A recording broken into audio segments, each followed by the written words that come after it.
treat. Failures never taste the sweet. Science lessons learned in flight. Journey on to endless night. For the stars, we aim so high. The projected kiss goodbye. For science and purple light, we'll keep flying through the light.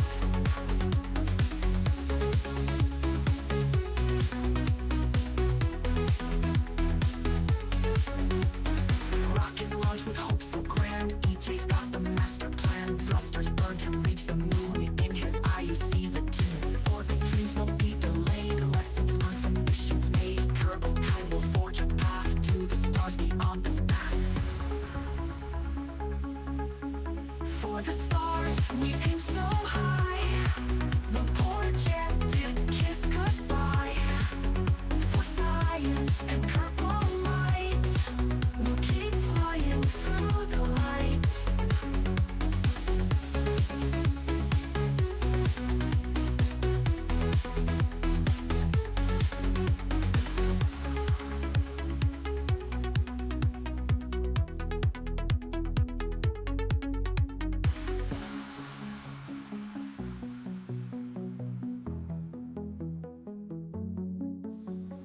Rocket launch with hope so grand. EJ's got the master plan. Thrusters burn to reach the moon. In his eye you see the tune.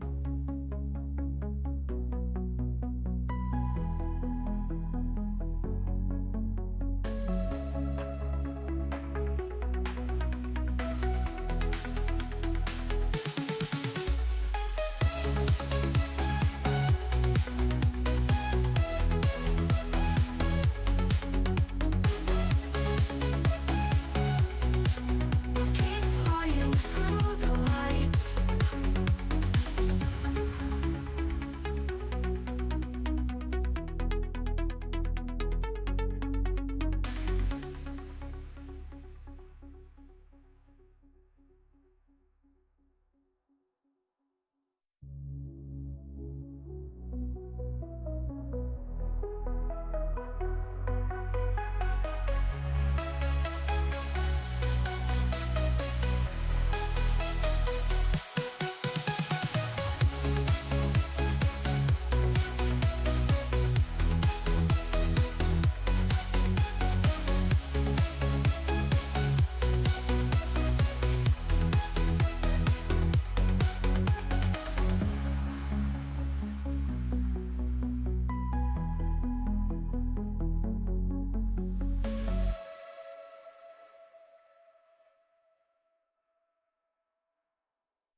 All right. What's going on, everybody? Welcome to the Space and Rocket Review. Sorry about the little bit of a late start.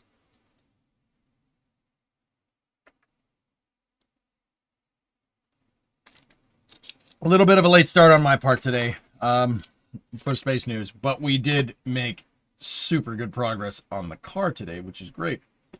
How's everybody doing? I'm EJ, your host. It is May 12th, 2025. And let's see what's going on. I just finished eating. Yeah, we know you don't care about being on time.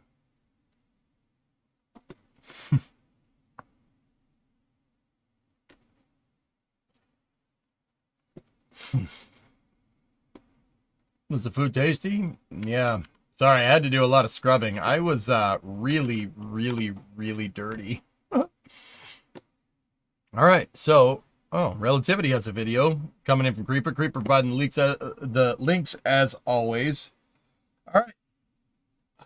YouTube, how we doing? 5x5, read you loud and clear. Control, Roger chat. All right, well, let's jump into it.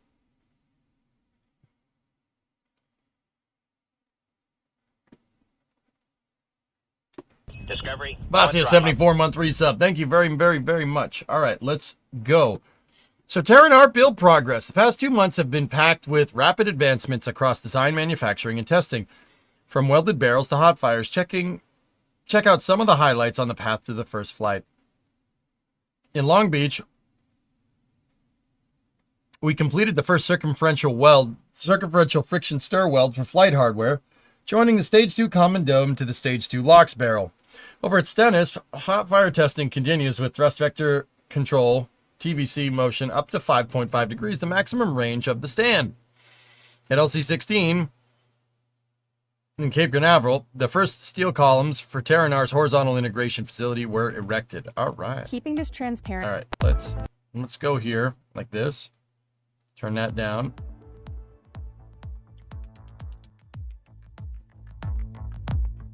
And we'll play it. Earlier this year, we shared a major Terran program update. We're keeping this transparency going with monthly recaps where we'll be breaking down all phases of Terran development, from design to build and test and launch. Let's kick off with a look at March and April. The team completed nearly 30 playing at 75% component-level speed. critical design reviews, further advancing Terran maturity. The design of the second stage vacuum engine is progressing, with manufacturing release of the top-level assembly and all sub-assemblies. We finished welding and inspecting the first Terran Stage 1 fuel barrel, which has since moved to mechanical assembly. The first of many fasteners have been installed on Terran domes, and more domes for future flights are arriving at the factory. Licos! COPVs are being welded and cleaned ahead of tank integration. Stage 2 COPV manifold tubes are being bent, and the first welded section of the manifold has been dude, look at that. completed. Oh, The team that pipe completed bender was the mint. first circumferential friction stir weld for flight hardware, joining the Stage 2 common There's the stir dome welder. to the Stage 2 LOX barrel, a huge milestone towards tank fabrication. Meanwhile, qualification engine hardware is in production. The main combustion chamber is complete, and the main injector assembly passed acceptance testing for integration onto the MCC. A previous first stage development engine is now being converted into a second stage vacuum engine. Manufacturing for the vacuum skirt nozzle extension is also underway. The enabling infrastructure is coming together at our factory in Long Beach. Our dome flipping tool is active. The larger machine shop area is coming to life with new CNC machines and powder bed fusion printers undergoing calibration for high volume production. The propulsion development program is nearing completion as we move towards engine qualification this year. The final development engine has arrived at NASA Stennis for testing, and we're running gimbal tests with flight-like IPS. Nearby, conversion of the historic A2 stage test stand is underway, with the first major fluids equipment arriving on site. On the avionics and software side of the house, the team reached orbit and hardware out of the loop testing. This is at 75% speed, so we can listen to it. With a full-scale vehicle box count, ahead of hardware in the loop testing this year. In parallel, avionics boxes are undergoing thermal and vibration testing. The structural test stand is nearing activation, following the arrival of reaction control towers and installation of the base barrel and load head. On a nearby stand, a development proto-barrel underwent preliminary load testing, validating modeling and predictions. At LC-16 in Cape Canaveral, the first steel columns for Terran's horizontal integration facility were erected, while work on the pad and critical supporting infrastructure continues. It's gearing up to be a busy second quarter, so stay tuned for more progress on the path to first flight. Man, as soon as they got that that Google money. The Relativity's been really, really doing a lot of work.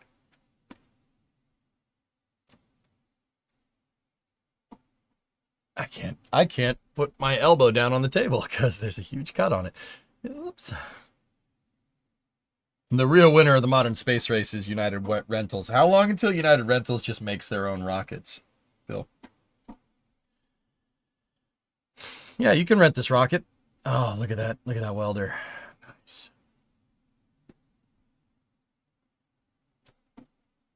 You get hurt? I banged my elbow on a sharp piece of metal and started bleeding all over the place. But don't worry, I knocked the camera over. It broke so you couldn't see it. Not all that happened at the exact same time, but I want to pretend like it is. A reminder to put your jacket on next time. Yeah. Yeah, they're working on barrels there. Dome pieces. So that there's clecos on the domes with all the brackets for all the equipment. These we're going to be using these on the car. Those are called clecos. It's basically a reusable rivet. Yep. That's what a cleco does. And they're using clecos to locate all of their brackets to hold stuff on the dome pieces, like pipes, COPVs, whatever, avionics.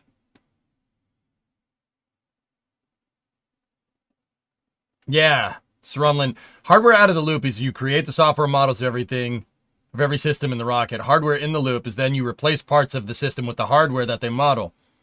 It should still work, and the rest of the software should be able to see anomalies. Yeah, exactly. You transfer gradually from simulation over to actual flight. Those pipe benders, though, are making me very happy. Can you make me some brake lines? No? All right, cool. There's a barrel segment. There's the stir welder doing its thing.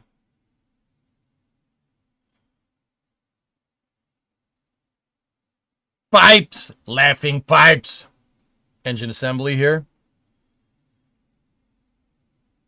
See how clean everything is? One day, the car will be that clean. One day. One day it'll be that clean. Please.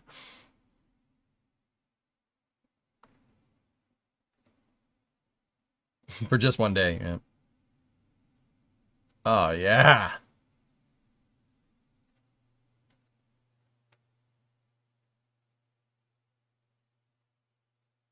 That's nice.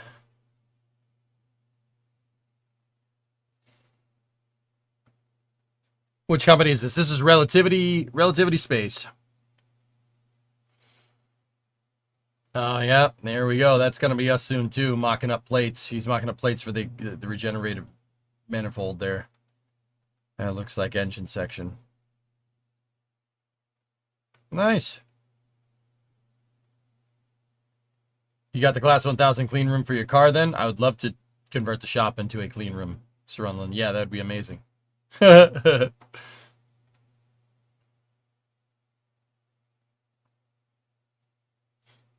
So the cool thing about this, guys, is that if it looks like they're in a wide open room, that is the former McDonnell Douglas plane assembly facility. That's where they made C-17s. That's why it's this big room with all this tiny little equipment in it. That was the C-17 assembly line. Oh, yeah. Nice.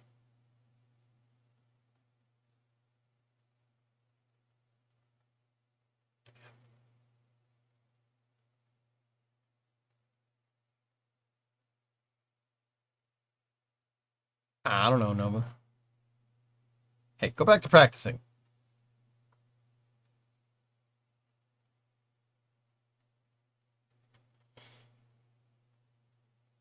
Avionics.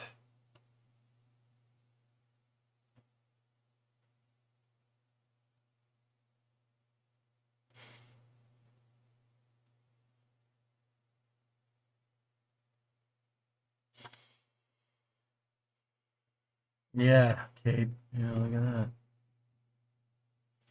That's a load testing stand there that they're working on with some sweet cranes, sweet crane action. There will be more crane action during this stream, don't worry. Hey, Baron, I'm doing all right. How was your weekend? Oh, there's their dynamics testing behind my melon right there. That's 16. They started building the HIF for the next for Terranar.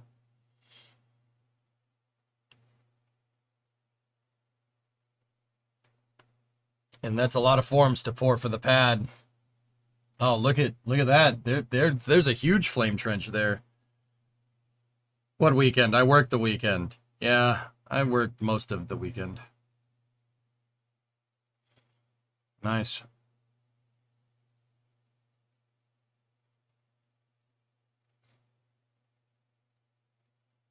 Do not drink coffee before suiting up if you have a clean room.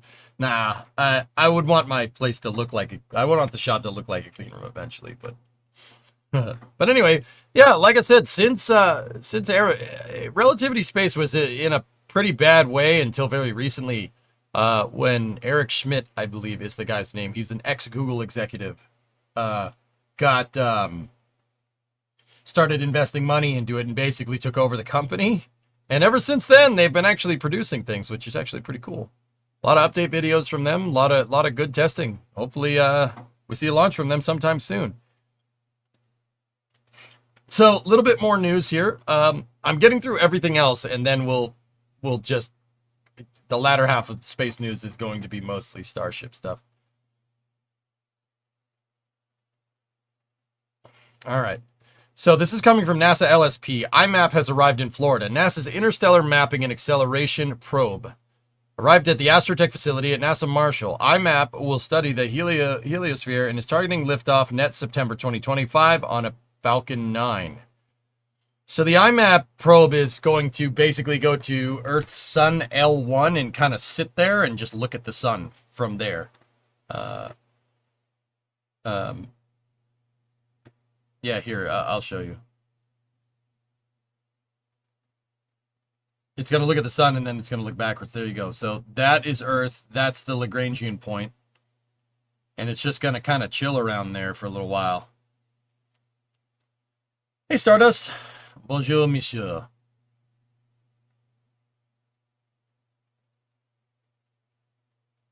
First spacecraft at L1? I'm not sure.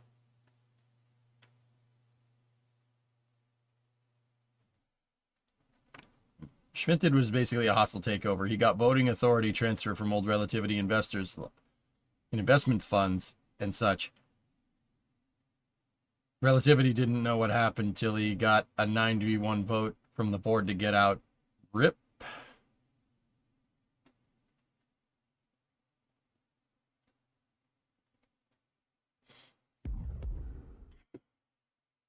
Thank you for the bits, Ben. Appreciate it.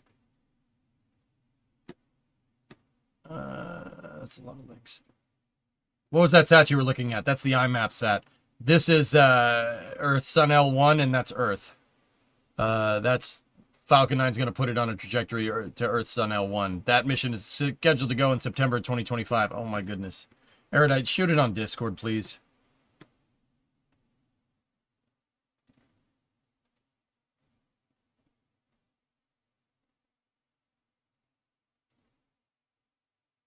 Okay. My bad. No, it's good. It's fine. It's fine. It's just it's tough to read chat, dude. That's all. Shoot it to me on Discord, dude. No problem. Accelerating the path for commercial space integration. Interesting. Interesting. All right. So next bit here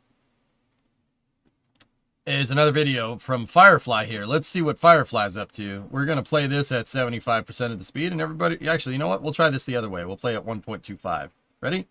This is the most exciting thing we've made at Firefly since we started AFPing our barrels for A330 and Alpha.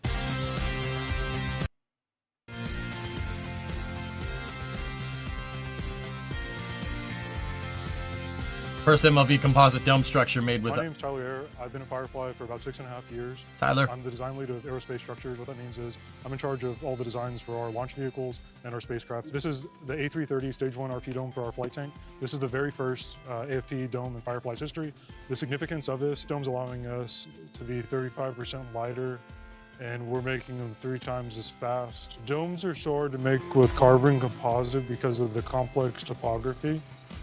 Whenever you have topography like that, the material does not want to naturally sit down. If you take a flat plate and you make that out of composite, that's very easy to put material down where you want it. Whenever you get into complex topography like this, your flat pattern shape, the way the material is laid down by the technician, plays a large role into part quality.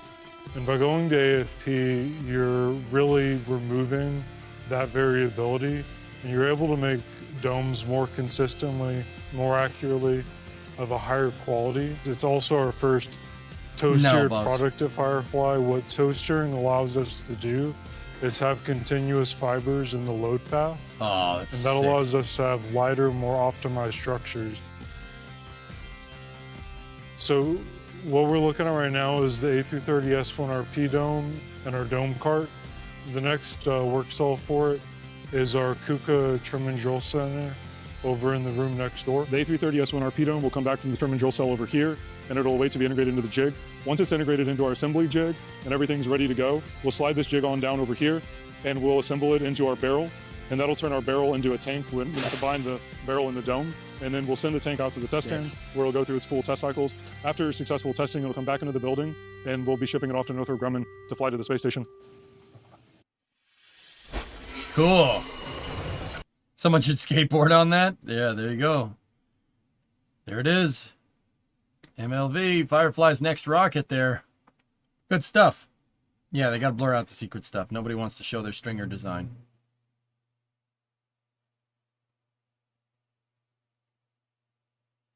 Cool.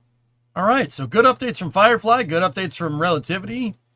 All right, so the next thing is actually from Axiom. We're just getting updates from companies that we thought were screwed for a long time. Axiom has an update here. Thanks for Astro Mattia. Thanks for visiting. Oh, Matthias Maurer. He was an ESA astronaut. ESA astronaut. Matthias got a first-hand look at the spacesuit that will return humans to the moon. Fun fact. Matthias is the first ESA astronaut to test our next-generation spacesuit, the AXEMU. Cool. Note that he's on hooks because it's too heavy. It's really heavy to sit in one of those things down here on Earth.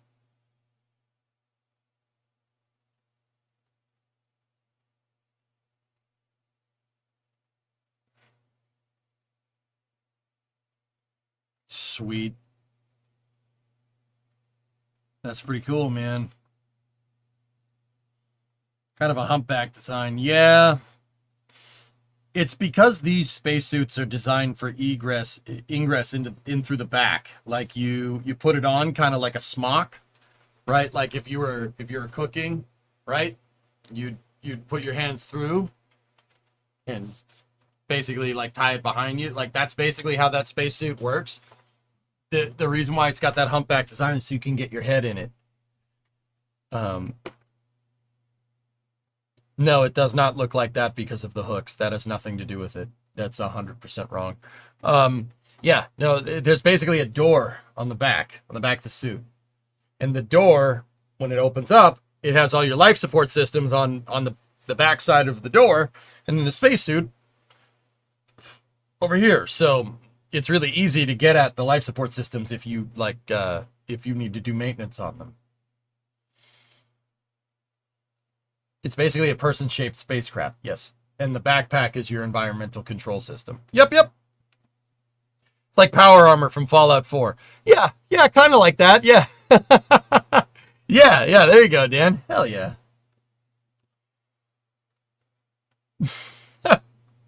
That's a good way to put that, dude. It's like power armor. You kind of enter through, it opens up, the door opens up on the back, and you kind of put your head in through there. That's a good way to put that. That's a good way to say that, man. It's just power armor.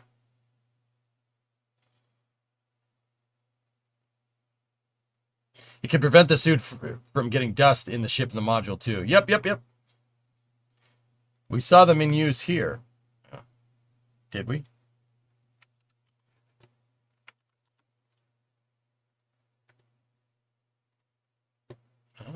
Brought everyone together, the astronauts, NASA, SpaceX, in their airlock mock-up and on their elevator for the Starship vehicle.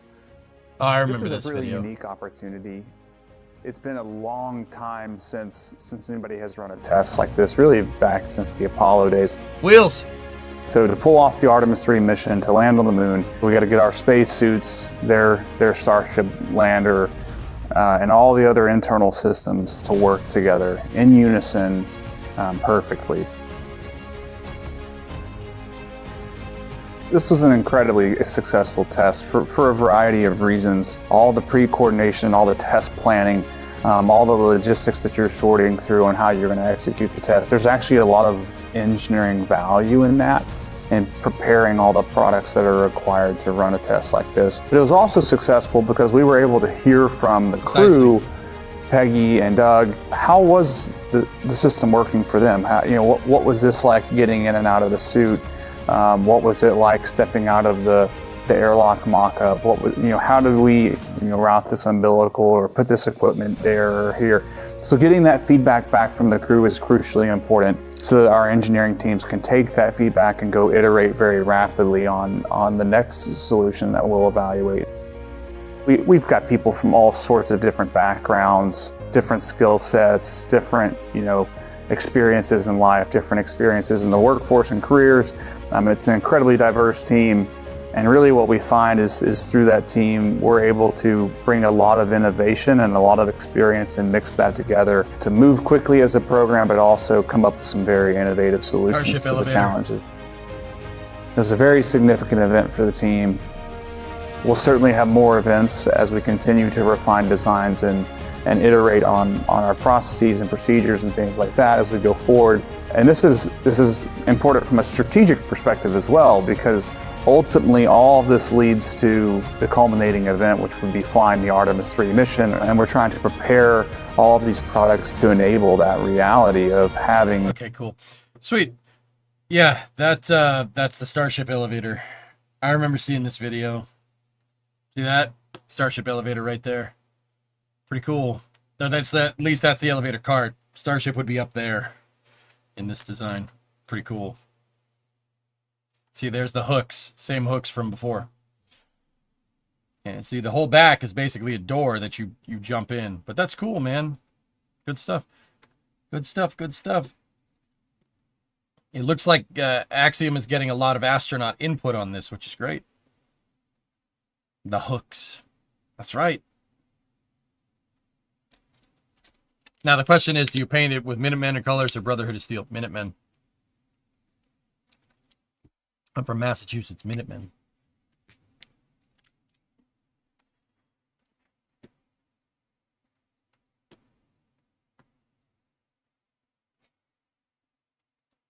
What is this, Aaron?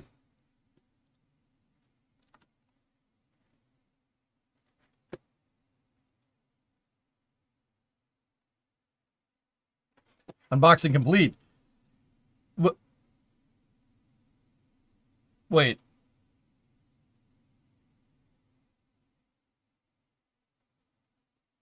Oh. Okay. Nice.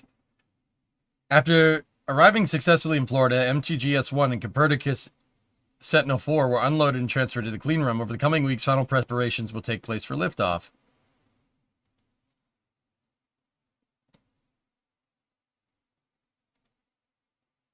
Yep, there they are.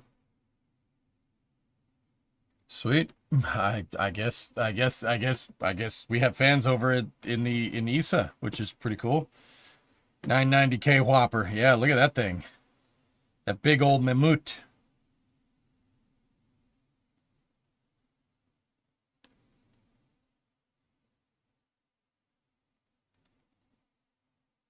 Oh yeah. She's a beast, man. Cool. Big old K Whopper. Axiom Space is going to explode because of that mission's history.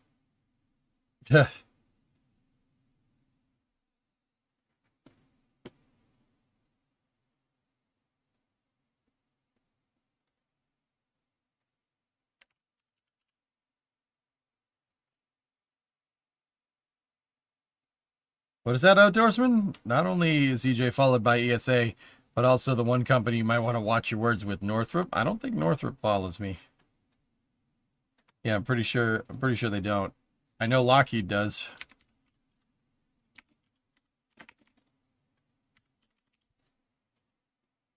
Bro. Dude, that's still cool, man. That's still pretty cool. Hey, make more Orions, dudes. Let's go. Let's go. Make more Orions. Come on. Make more. Yeah. I don't know how to feel about that. That's pretty cool. That's pretty neat. I say that with love. Yes, they do. Hey, Cheeseburger. What's up? Epic. Epic slap. All right. Anyway. Good stuff, man. Look at that thing. Satellite ain't bad either. So this is a clean room box. This is a sealed up box to make sure that there's no contamination when they're towing it like off the boat and towing it to the clean room. There you go. Good stuff, man. So this piece here allows you to rotate the satellite. If you look, this inner bracket is on a track, and that piece moves forward, and this piece rotates, and it'll rotate the platform like this. So you can rotate the satellite 90 degrees for transport, or you could turn it upright for processing, which is probably what they're going to do next. Sentinel-4 is an Earth observation sat, one of our pride here. There you go, Stardust. Hell yeah, man. Hell yeah. Glad to be of launch service over here on the other side of the pond. Good stuff.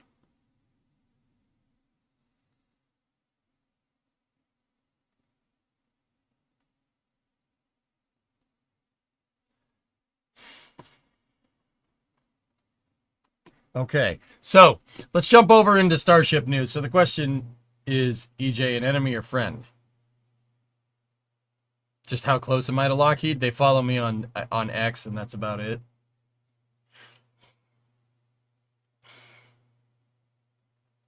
Lockheed, if you need me for something, just give me a call, okay? Just give me a call. I got you. Got to work remote, though.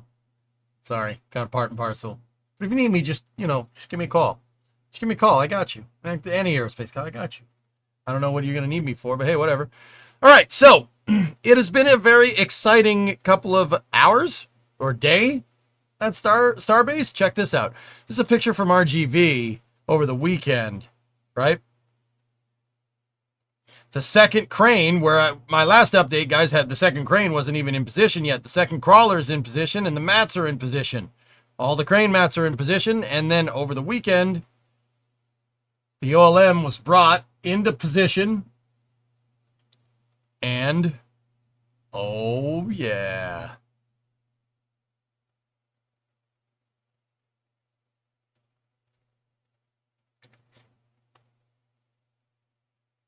They did the lift. This is a capture from Nile here. Take a look.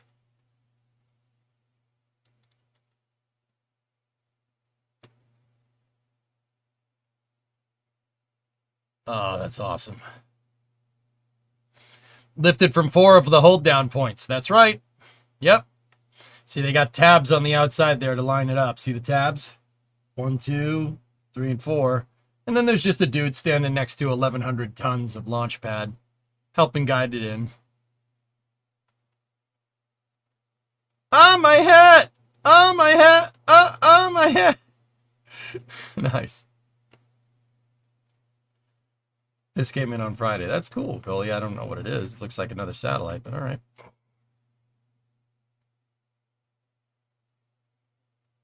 Both cranes, dude. Both 11,000s moving forward. Look, see? They're both moving forward in unison. Just... Man, that's crazy.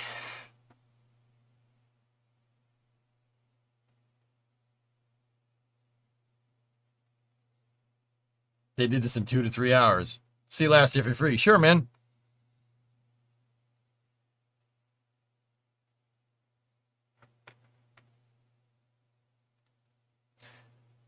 Rudy, you'll say this. OLM-2 lift was done with nobody in the crane cab. Both cranes were remote controlled from an off-site location using Psychotronic. What?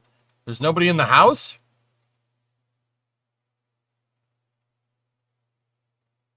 Really? Huh.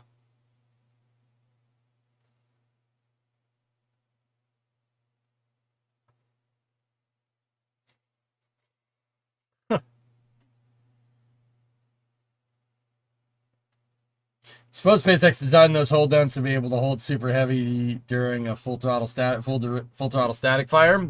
It's possible, Hellfish. Yeah. You calculate off 3 legs, not 4. The 4th is considered safety. Ah. I was gonna say, Rudy, it looks like somebody's moving around in the cab up there. No. Interesting. I don't know. Cool. That's neat, man.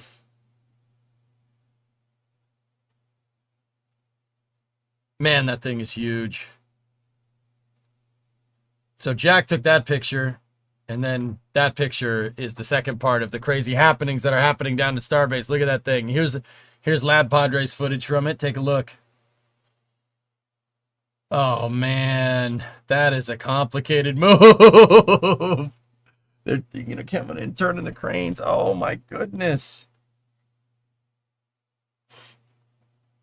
I'm looking back at Starbase Live. There are people in the cabs. Interesting. Psychotronic, you use it for tandem lifts. Cool.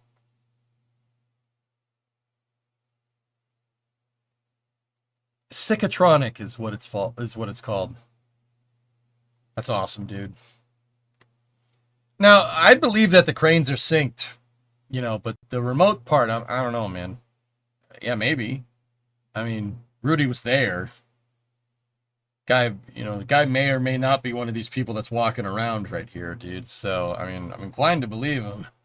Inclined to believe the dude, since he's one of the dudes walking around in this picture. Just saying. That's so crazy, dude. Look at that. What else we got from Lab? Oh, yeah, this is the good stuff. We'll get to that later.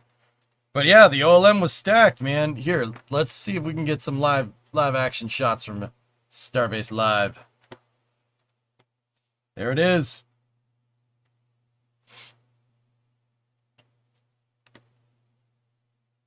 Maybe ruinous, yeah.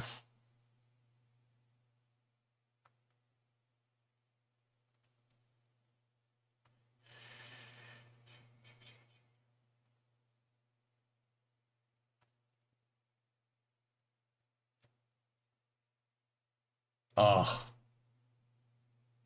Now Starbase Live. That's right. Now Starbase Live. Yeah, it's a remote control system. Cool. Psychotronic. Tandem lifting. It makes it possible to operate 2 Libra cranes in tandem mode. A crane operator controls the movement of both machines that are electronically synchronized. While manual tandem lifts have to be restricted to 75% of the crane's capacity, this control guarantees 100% utilization. That is freaking cool, dude.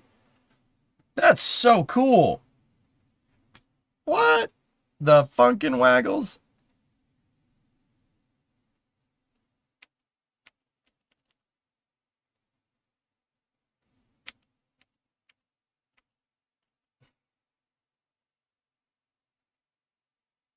That's really, really, really cool, man. Look at that freaking monster.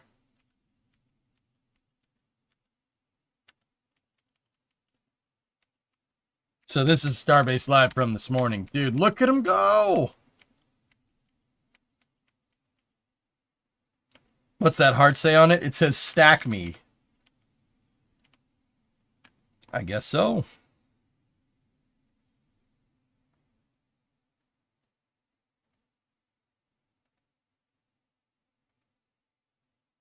Yeah, she's up there. That lady was up there looking to make sure all the bolt holes are aligned. Or guy, I can't really tell. It's far away. So it's like crane CNC. Yeah. Yeah, the counterweights, dude. Look, the counterweights are over here. Isn't that nuts? The counterweights are way back over here. See the pendants coming down from the derrick? They're way over there. That's really cool, man. Cranes are sick. I love cranes. Cranes are pretty awesome, dude.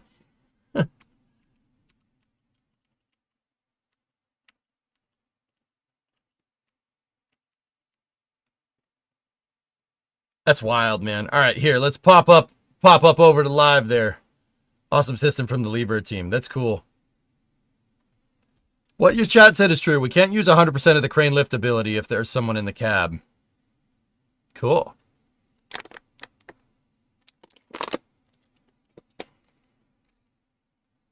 That's wild, dude. Did it seem like the static fire went well? I haven't got to the static fire part yet, but let's do that now. Let me look, guys. I kind of haven't looked at it.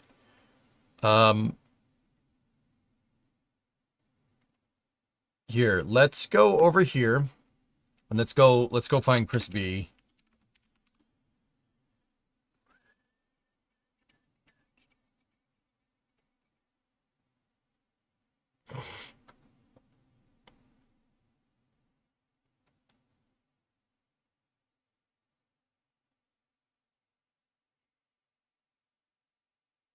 Here, let's take a peek.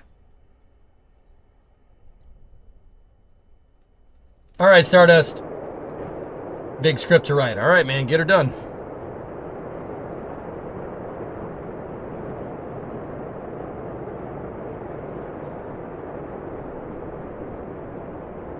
Verb.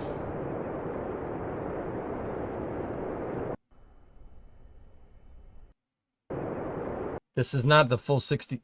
Does Gage have the full 60 seconds? All right, hold on.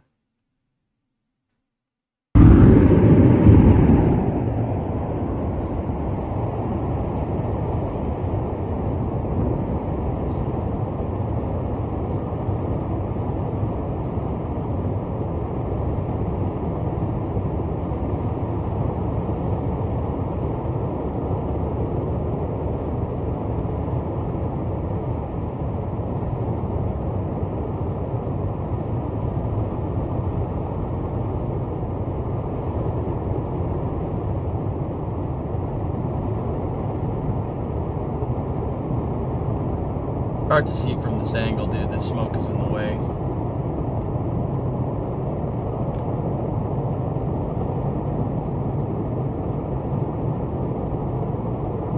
Oh, neat, John. That's cool.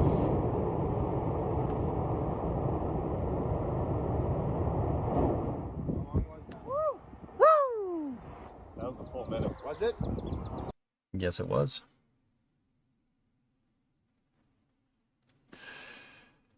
Let me see from the NSF angles. This shot is from Jack, I think, right?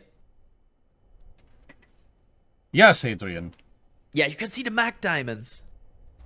This is the one. Yeah, I was really happy with how that worked out. And here you can see the shutdown sequence really pronounced. Remember the vacuums Sorry, Cosmic. are outside.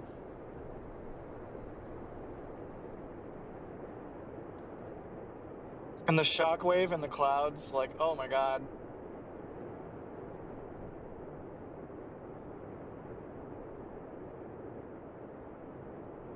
And wait for it. Gonna happen any second now. There's vacuum shutdown. And that's sea level shutdown. That is such a great. They shut down those vacuums a little bit early, but I think that was on purpose. That looked like a nominal shutdown to me. It didn't look like a pop or anything crazy. Jack does have another good picture of it. Jack also has music on his, but I'm not sure about the music, so we'll.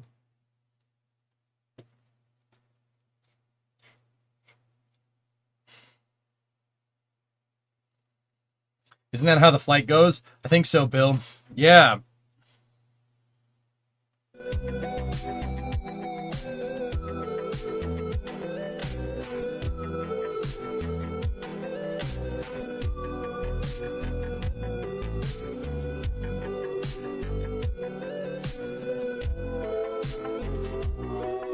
RVAC shut down earlier than sea level during flight, even on 7 and 8.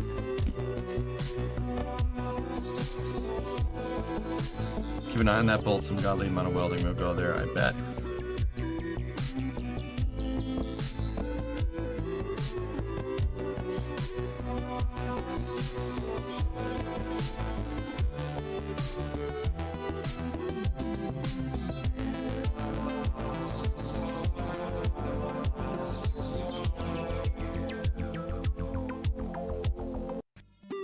Okay, can't see me.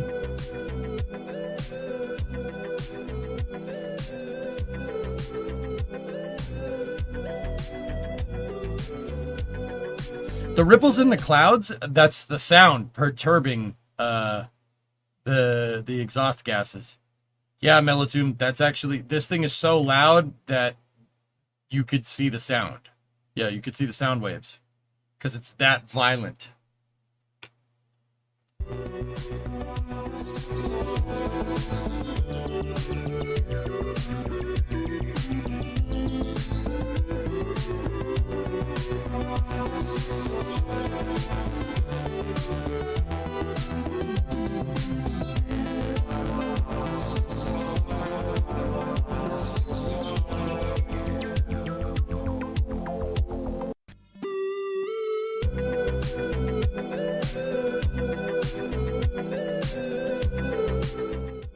Starship static fires to relax and study to.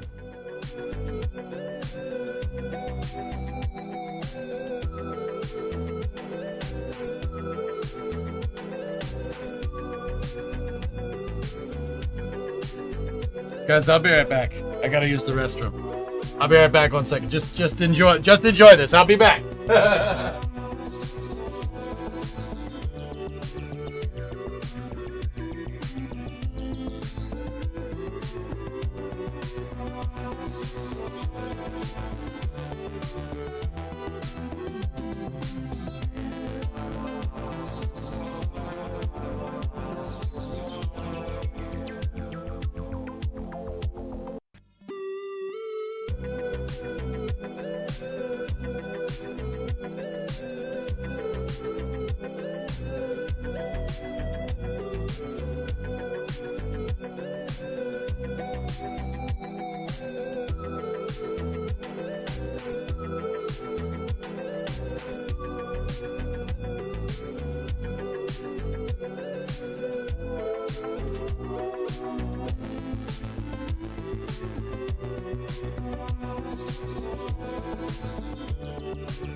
Discovery, go at throttle up.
Okay, I'm back.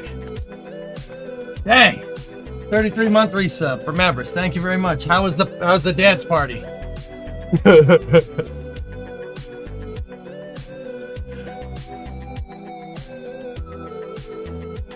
Hey, when you gotta go, man. I don't know what to tell you. Did you wash your hands? Of course.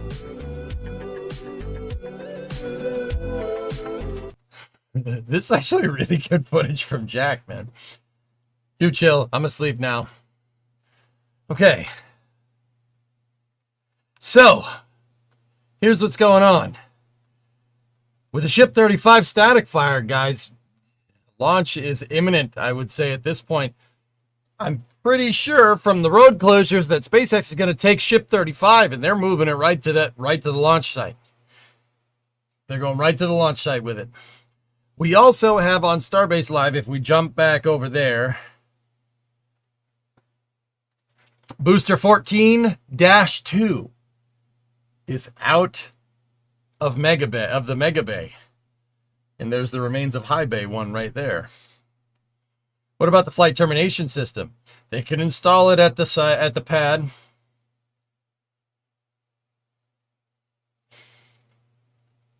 Dash 2 is in reflight. 14 flew on flight 7. It was 7, right? 12 was flight 5, 13 was flight 6, 14 was flight 7, 15 is flight 8. There you go. Okay, cool. I got it right. I only saw it fly. That was the first booster I ever saw get caught. We also have the notice to mariners. That's right. 13 went swimming. 12 is sitting over there somewhere. Yeah, actually 12 is right there. Actually 12 and 15 are just sitting right next to each other. That's 14. 14 is supposedly they're going to use it again.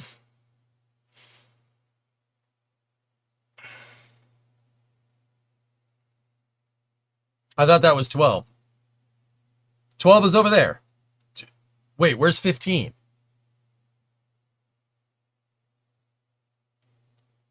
They moved 15 back into the high bay, and 17 is out there? Who's on first? Yeah, but what's on second? Interesting. 15 went back into the high bay. Okay, all right. Dude, they move quick, man. You don't know how, like, dude, this requires your, like, 100% attention, or else they're going to move something and you're not going to hear about it. 17 is outside. Interesting.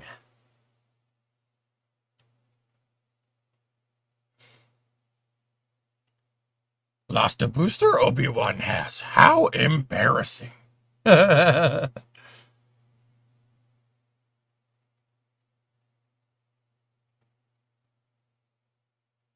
There's nothing in the high bay. It's in the mega bay. That's right. High bay 1 is empty right there. It's mega bay 1 and mega bay 2. 1 is being used for boosters. 2 is being used for ships. Please tell me they didn't change that. I got that right? Left?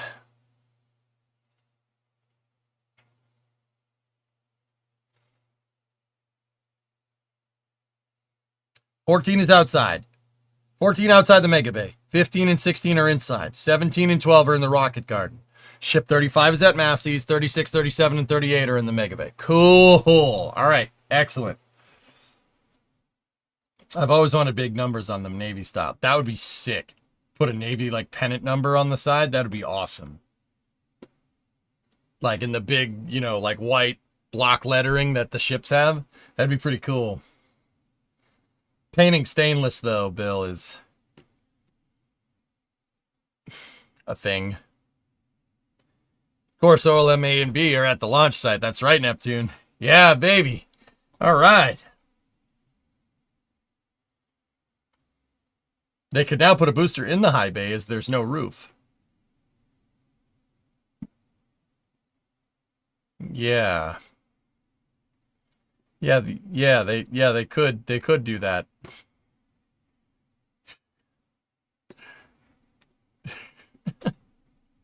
That's right. I'd be up for if they go for the numbering they put on the aircraft tails. You want Flying Tiger's teeth? I just want a space shuttle livery. I'm not going to lie to you. Just, can we paint the leeward side of Starship white, please? Sorry, it's the space shuttle aesthetic. I still love that damn thing. What is this, Baron?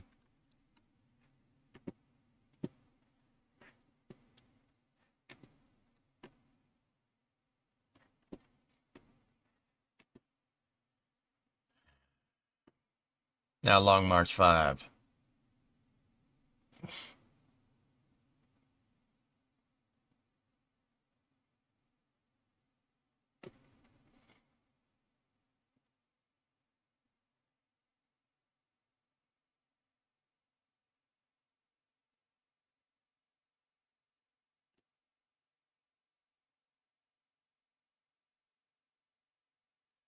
So the Zuke rocket is stainless fuel tanks with an aluminum interstage.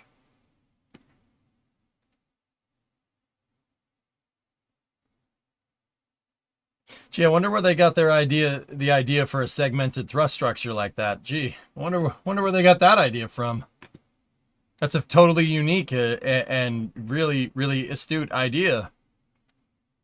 Open cycle gas generator engines. Wow, that thing must have fallen right from space. Pronounced Juche. Bless you. So, look, all I'm saying is that you got an aluminum interstage next to stainless steel tanks that are really cold. That's all I'm saying. That's all I'm saying. That, you know, that might not end correctly. Let's see. What is this?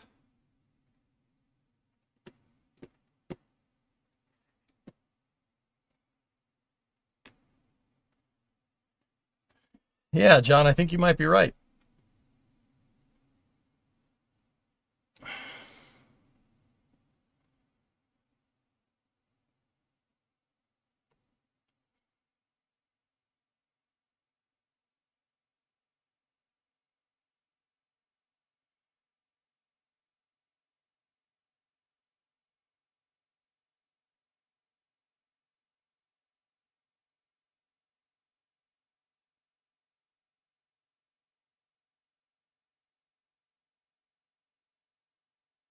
Oh, flat satellites.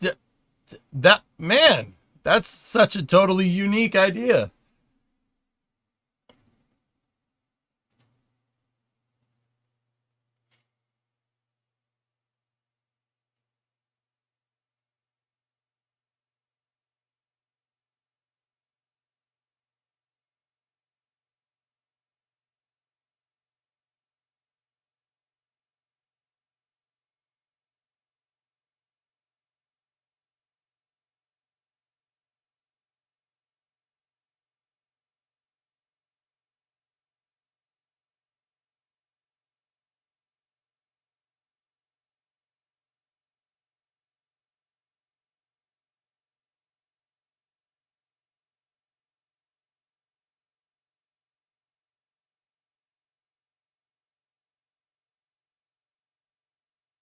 Wow, this is such a totally unique idea.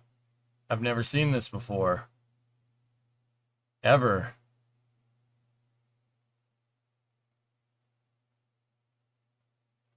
The problem is, ow. The problem is that this is going to be cheaper to launch than SpaceX. This is really bad.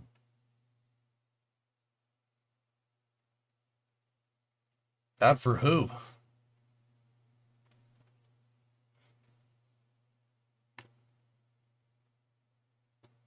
There's no problem here. Bad for who? Who's it gonna be bad for? Ain't gonna be bad for nobody. It's a freaking ripoff. Wedding in Hawaii, real original. Forgetting Sarah Marshall reference, Fluffy. Nice.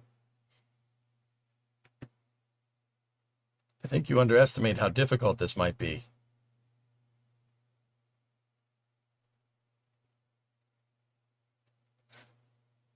So when's it actually flying? Well, that last picture was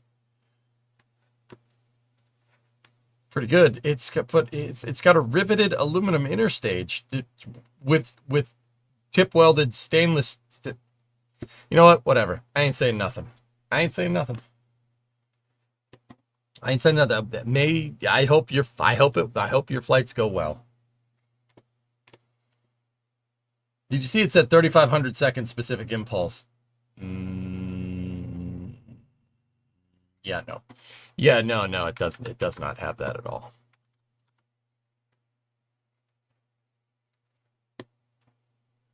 Full stack ZQ3 first stage, other side, it got the vibe.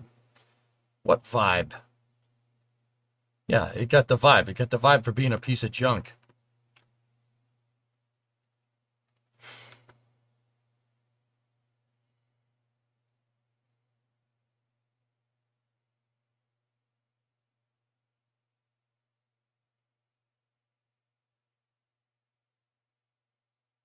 My Starlink hardware was only 150 bucks. I heard soon to be free. Yeah.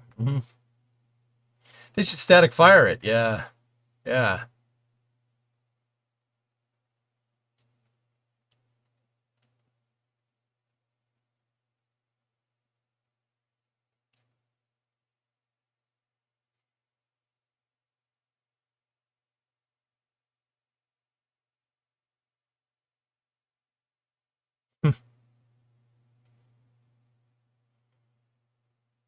I really hope they don't hide the first few landing failures. Yeah. Yeah. Look at the quote pic. It's an aluminum interstage. I know. I just said that a second ago. You're butting different types of metals next to each other. That's a vibe. If that's what you want to do. Yeah, I know, Nova, right? That's a riveted stringer aluminum interstage with stainless steel tip welded tanks with external stringers. That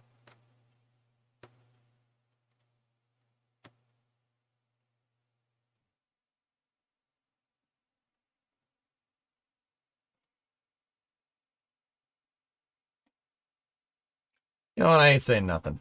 I'm not gonna say nothing. I ain't saying nothing. Not saying you're wrong. How do you know it's aluminum? It's green. Green. Yeah, this is anti-corrosion.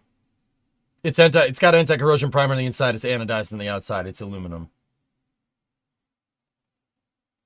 Interesting that you can do that with stir welding. Wouldn't want to work with this anywhere other than the desert, though.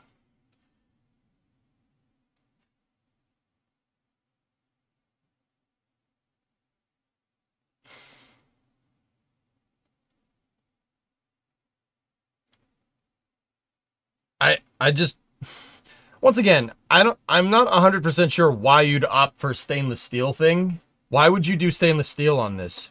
I don't get it. Starship is using stainless steel for high rates of mass production, and stainless steel is better for a long range transfer vehicle, right? Like that's the reason why they opted for 304. It seems like the GK or whatever it is, they're just doing stainless because like, oh, SpaceX used stainless, we should use stainless. Okay. Why didn't you make a stainless interstage? Why is the engine section still cast aluminum? What's going on here?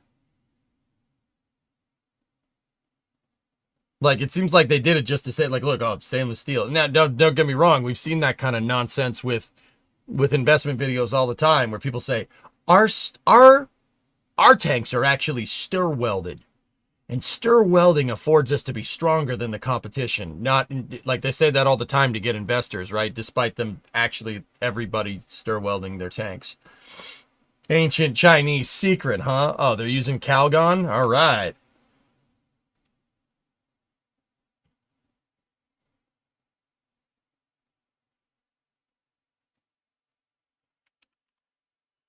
Like, I don't really understand your design decision behind doing that, other than to just say, oh, SpaceX uses stainless steel, let's use stainless steel as well. It's kind of weird. Better reusability, maybe.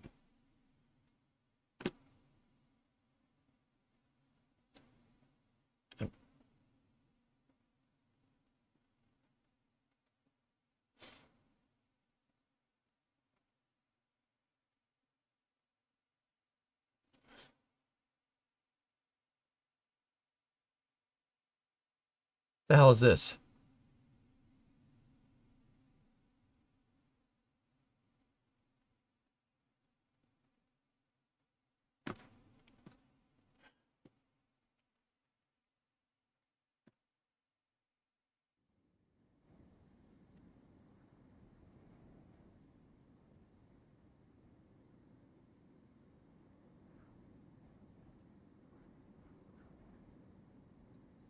How many more or less D-tanks can you get out of stainless steel than aluminum?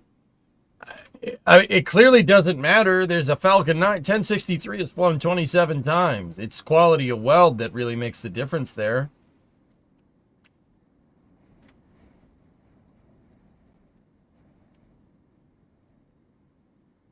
Or 1067.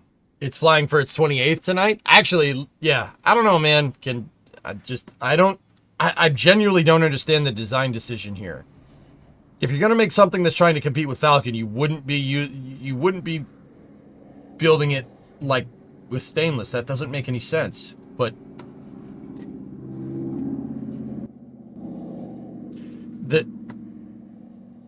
that's like saying I want to build a race car to compete in Formula One, but, you know, Ferrari uses truck tires on their bigger vehicles to move their Formula One cars around. So I want to use truck tires on my race car because they do.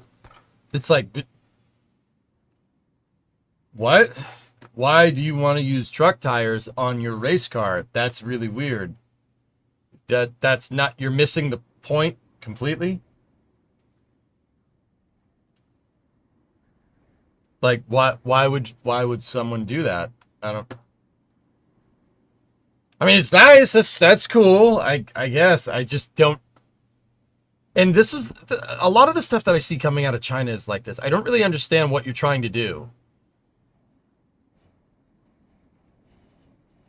Like, some of the, like, I'm trying to figure out because the base of engineering, especially when it comes to rockets, guys, like, and this is any type of engineering. What are you trying to do?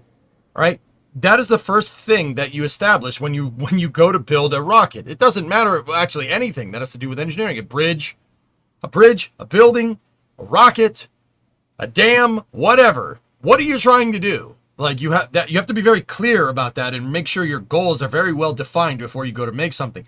What is this trying to do?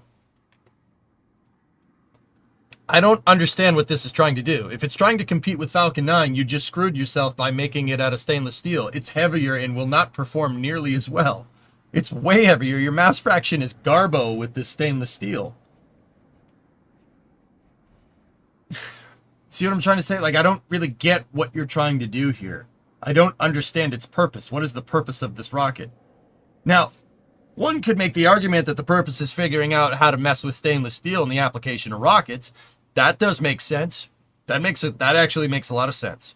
And it could be that, but I don't know for sure. Like, that, why an aluminum interstage if that's what you're going to do? Why have a stainless steel fuel structure and riveted aluminum? looks like a World War II bomber up in here. Maybe they have a better price on from Temu. Yeah, maybe they don't know how to make that grid pattern people use, the ISO grids. They clearly don't.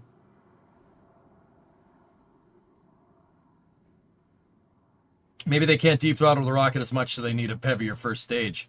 I'd believe that, Bright.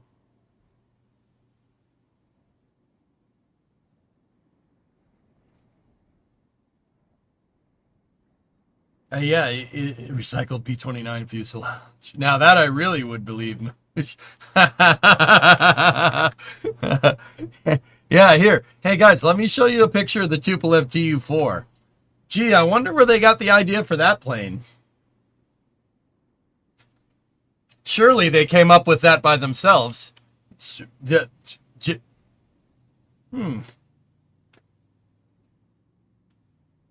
They also patented Starship.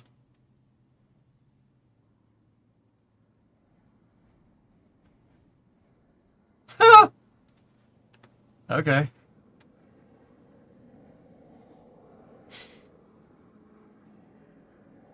Minute your porn still stands, yeah. Yeah, I guess. I don't, yeah. Wait, what did you say originally? Hold on. Yeah, it's like, it almost like, okay, maybe I'm reading too much into this, dude, but it almost seems like, it's like, hey, we can do this too. Oh, you want to make your rocket out of stainless steel? Look, we can make our rocket out of stainless steel too. Look at it. See? Stainless steel. We can do that too.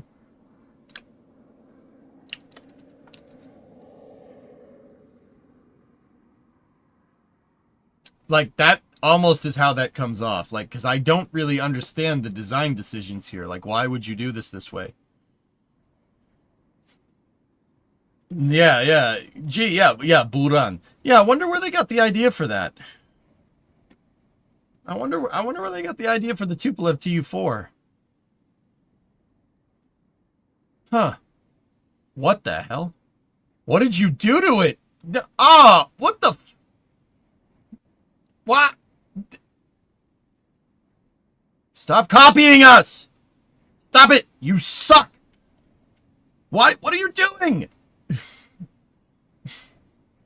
It put turboprops on the, but they didn't bother changing the mount. It's still got the radial piston engine mount with a turboprop just crudely pasted on the front.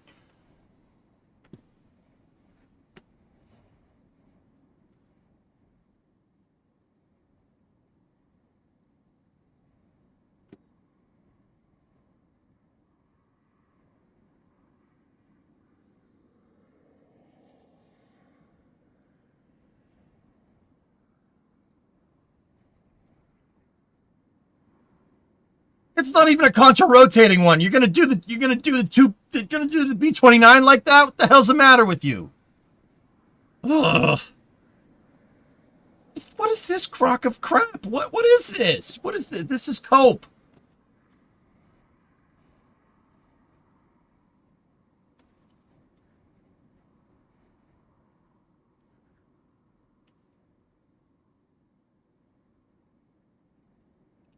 At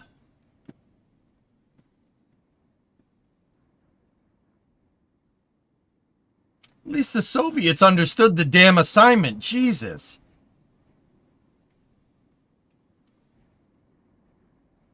Ugh. Retired in 1988. No way. There's no way.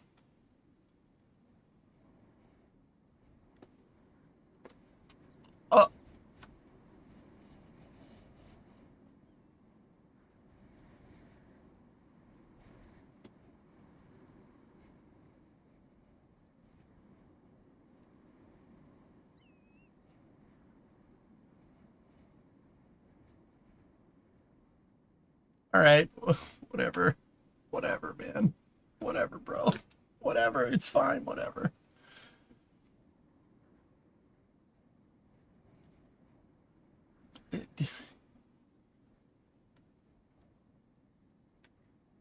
They at least could have put jet engines on it like we did.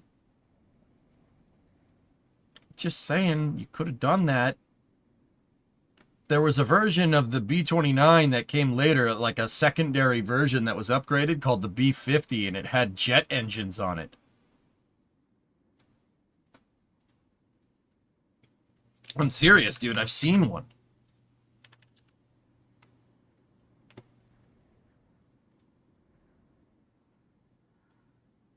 Where are you? Yeah, baby. Look.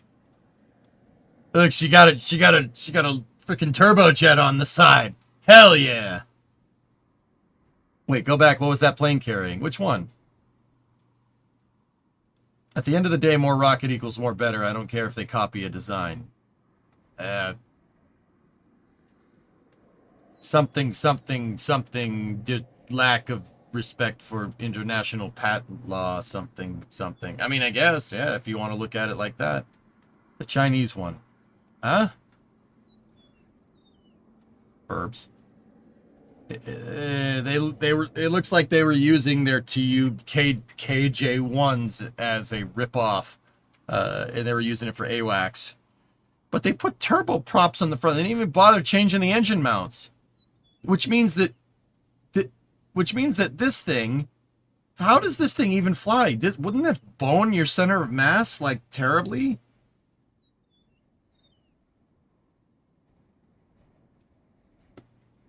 No, that one with the thing under the wing.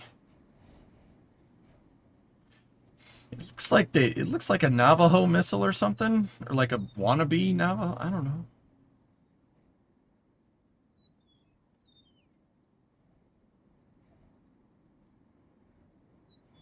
Like this just seems like a death trap. Like you're taking all the good stuff about the plane and making it worse. This is the equivalent of putting like 25-inch rims on a heavy-duty truck and thinking you're cool. No, you're not. No, that does not look cool. You look like an idiot. Stop it. Stop this. Stop it.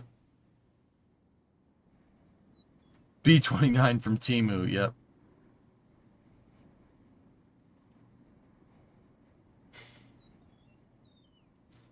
No, it's bad. Everything you're doing is bad. I want you to know this. Oh, by the way, if you or anyone else wants to know how to do Navy aircraft markings, you want MIL STD, Military Standard 2161, Revision C, Change 1, PDF icon. Oh.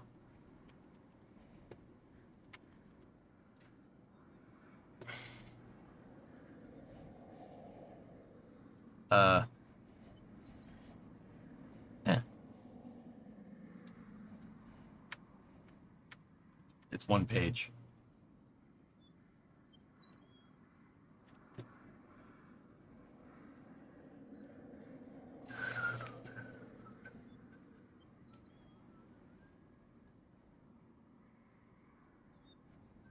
This is 221 pages. Okay.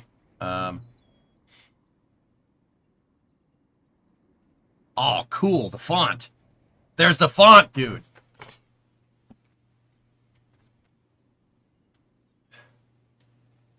Sweet.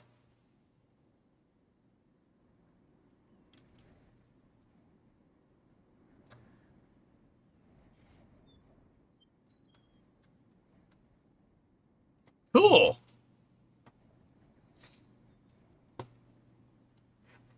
Yeah. KSP flags. There you go. That's actually a really good idea. That's actually a really good idea. That's actually a really good idea. Kate, this is a font stream now. Send it to you. Dude, I will absolutely send this right over to you, my man. There you go. Let's make sure we don't kiss of death the .mil website, but also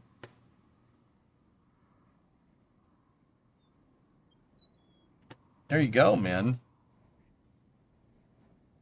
That's awesome. Oh, dude, there's for coloring blades and propellers and stuff. Oh, dude, flags. This will make the ultimate KSP flag pack, dude.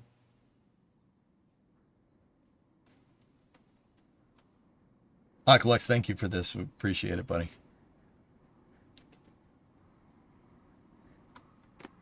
This is pretty cool. Are there any more pictures? I'm looking for more pictures.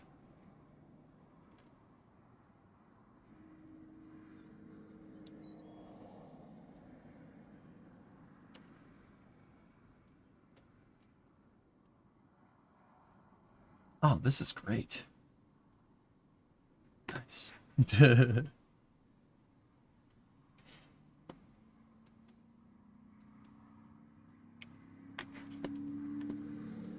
What? Wait.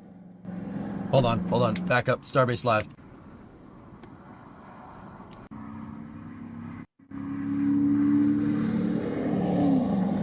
Camaro. Most likely. Sounds good. For that, you would still have to play KSP.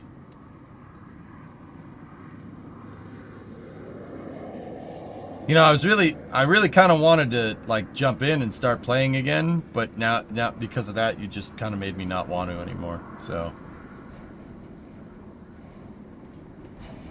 I'm good. Never mind. Don't worry about it. It's all good. Anyway, Ship 35 static fire looked really good.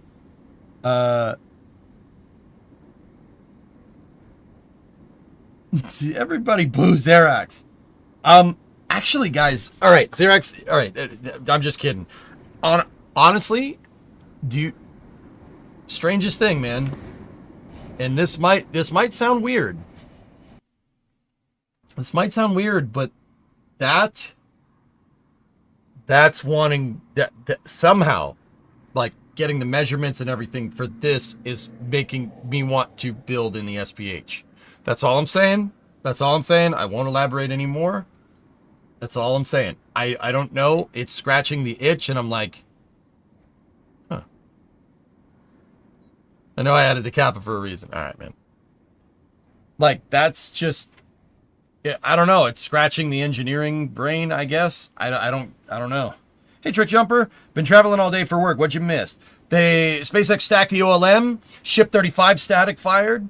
Relativity's pouring a lot of concrete at LC-16.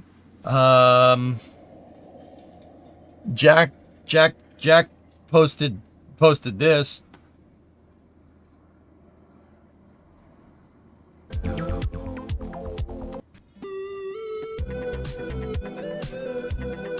It reminds you of the Satisfactory build tool, right?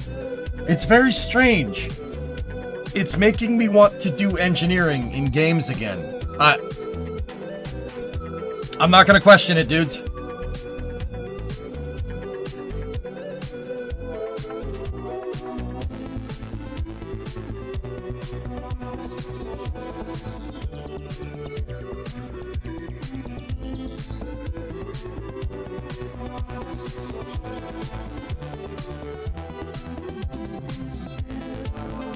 Okay, that's enough. With the Yoma in position, how far are we from completion of Pad B? It's going to take a little bit of time to outfit that thing. If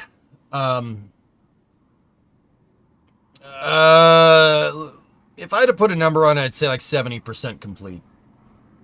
Those birds are so confused. They absolutely are, Kalani. They're like... Actually, it's the Willem Dafoe meme, though.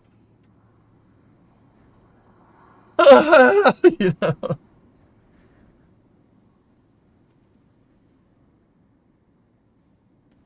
Did you play Yakograd today? No, I didn't. We finished the trunk on the car.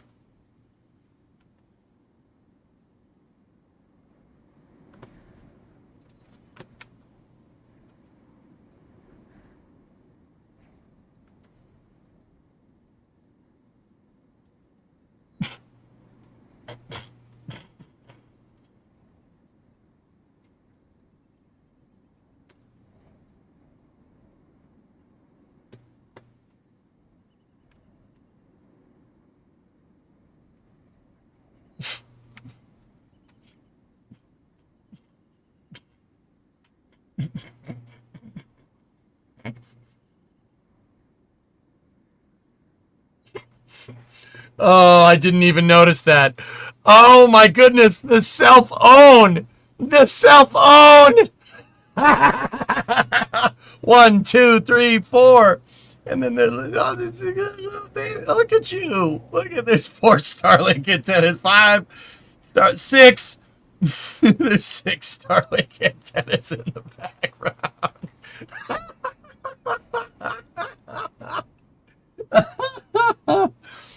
Okay, ELI 5, why is it so funny? All right, Utelsat's like, oh, we helped stream coverage of the new Pope being elected. You know, providing Leo-based video distribution during the announcement of Pope Leo XIV. And the world turned its attention to the Vatican for last week's historic announcement. Our Eutelsat OneWeb low Earth orbit network is there to transmit high-quality video coverage. There's 5 Starlinks behind it.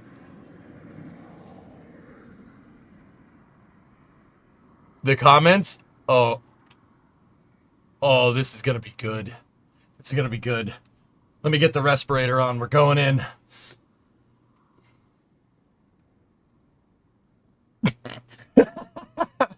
Guys, come on.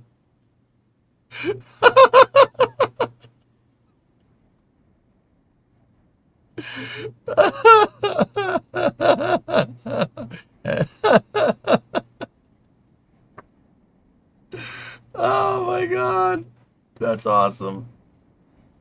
C-130s have Starlink on them now. Communication boost for Pacific missile tests. All right. Absolute cinema. Can we stop putting multi-million-dollar constellations, mega constellations in Leo? Kessler syndrome is a thing. It absolutely is, Sarek. Which is, yeah. I can't speak much for OneWeb or Project Kuiper, but the Starlink satellites, all of them are in decaying orbits all the time right now. All multi-thousand, however many are up there, I've totally lost track, to be honest. They're all in decaying orbits. So if Kessler syndrome does happen, the whole thing re-enters. I can't speak to the same for OneWeb or Project Kuiper or anybody else, because those are in much higher orbits that will take a lot longer to decay.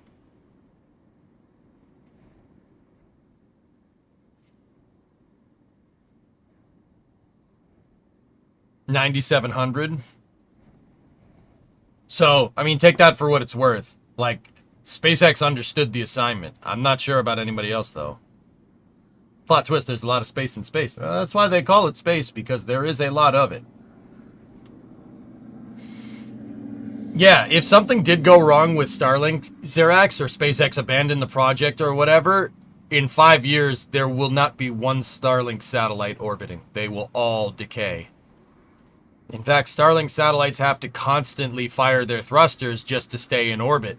If they don't, and they go dead even for a second, they won't have the TWR to come back to pull out of the grav well. Interestingly enough, yeah, I think that's really smart. That's a really well designed system.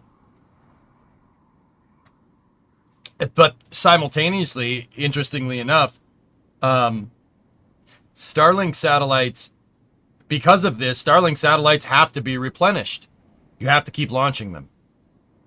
That gives basically SpaceX a reason to keep launching Falcon 9, and it will give them a reason to keep launching Starship when that happens.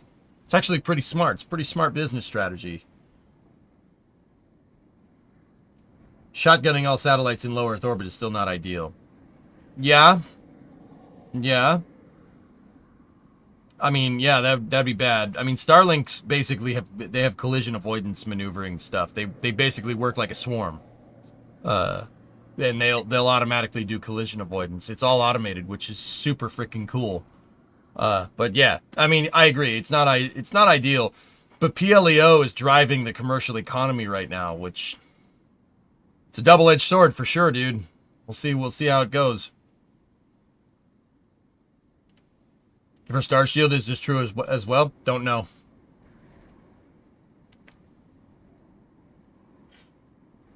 Starshield, on the other hand, is secret. Something sus is going on there. Oh, well, what Starshield actually is designed to do is...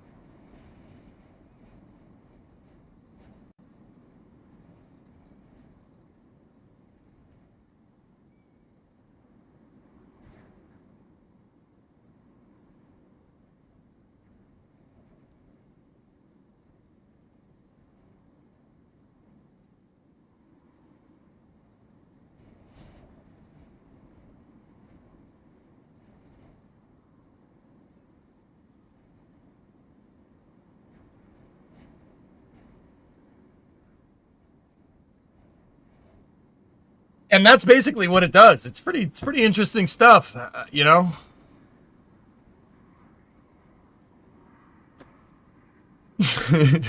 You're driving along, kids in the backseat. I gotta go to the bathroom, Daddy. Not now, damn it. Truck tire.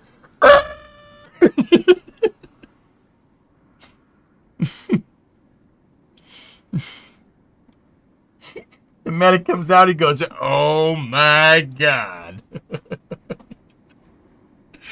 New guy's over puking his guts out. All because you wanted to save a couple extra pennies. Get out. Now. Do you validate? Now!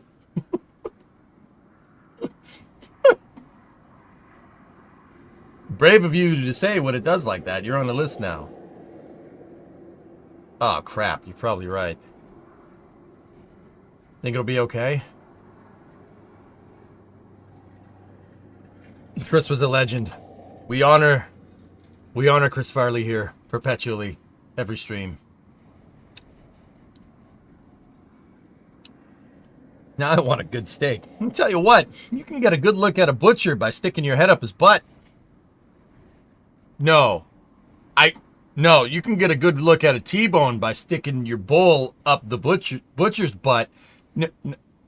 No, it's got to be your bowl. I love that movie. I love that movie so much, dude. What does the X-37B do? Oh, it's very similar. It actually, you know, it does the...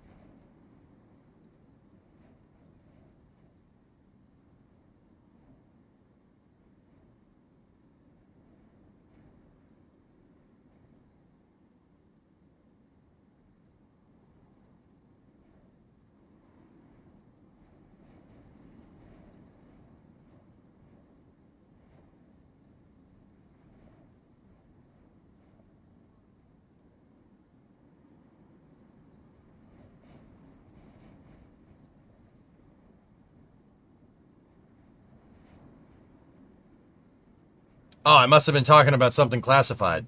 Wait, why did it mute? I actually wasn't trying to mute it that time. What the hell? Discovery, go at throttle.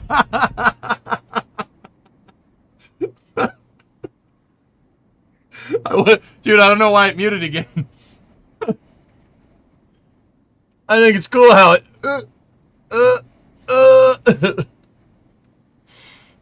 Dude, that wasn't a gag. It's just the mic muted itself. Must have been Synergy messing around again. Your energy's actually infectious today. Thanks, May. They heard you. They did heard me. They seen it. I seen him rip somebody's booster down tuber out through the engine section, and the grid fins popped out. That's where the grid fins went flat. So the grid fins went black, just all over the ground. Check the score of the Red Sox game.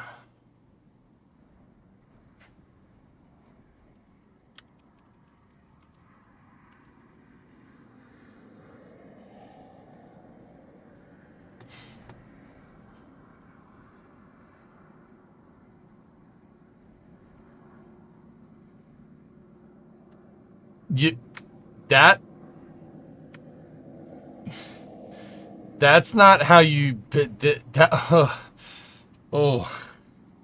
that's not how you baseball. You're not. That's 10 hits, 11 runs off 10 hits in 3 innings. That's not great. That's not great. Do we have some, like, ATF I can go drink or something? Like, you know, think I got some chilling in the shop. Just I've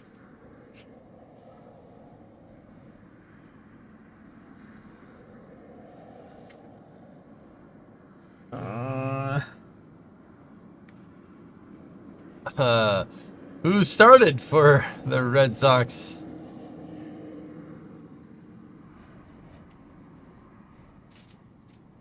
So you're saying there's a chance? Hey, there's still a lot of game left, man. There's still 9 innings. There's still 6 innings left. It's a 9-inning game, dude. My mom asked if we should get your dad a Tigers hat. Hey, when's the last time you guys won a World Series?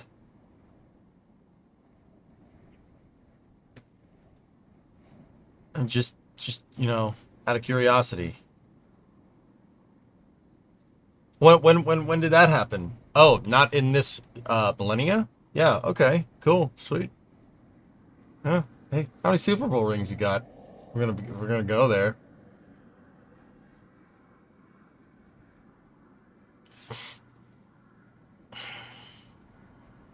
Ah, their first fight. Hey, 162 games in baseball season. 170. Well, actually, it could go up to 180 if you play wrong in the postseason, or play right in the postseason, depending on how you look at it. It's a long thing. Let's see what happens. There's a lot of game left. Anyway, all right, guys. Well, we're coming up on 8 o'clock here. Got a good 2 hours of space news in. Anybody have any other questions about anything? I think we're gonna probably look for a launch about a week from now, I'd say. They're getting absurdly close. What do you got for me, Kate? What is this? The Australian Space Agency. Oh, look at this. Look at this. Look at this. Look at this. Look at this. The launch window for Gilmore Space Aerys Test Flight 1 will open on Thursday morning, Australian Eastern Standard Time at their site in North Queensland. It is the first Australian-made rocket aiming for orbit from Australian soil. What the hell is wrong with the second stage of this thing?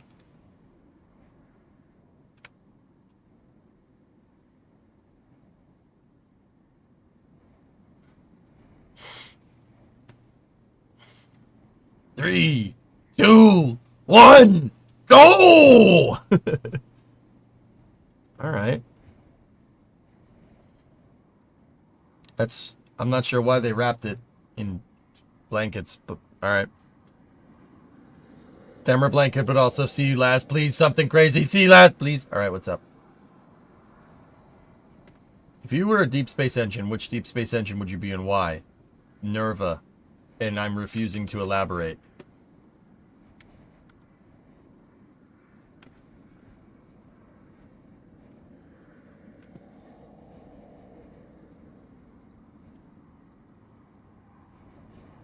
Oh,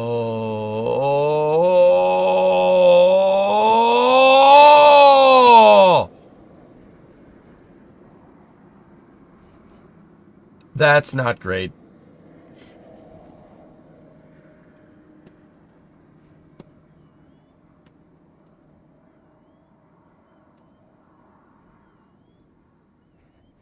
So watch over here, basically along that wall.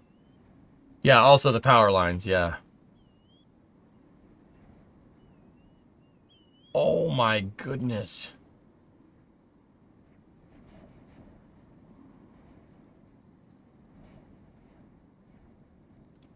That, kids, is plate tectonics.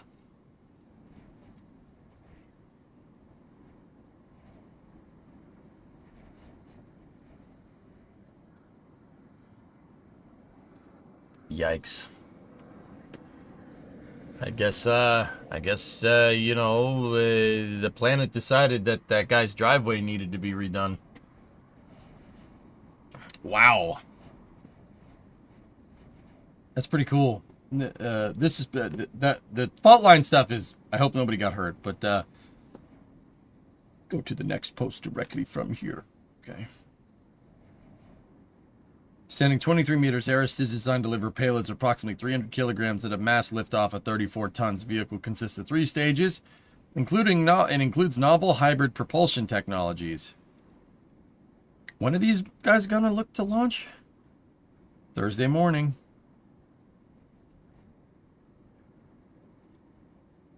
It's a bit more to the left. Yeah, just...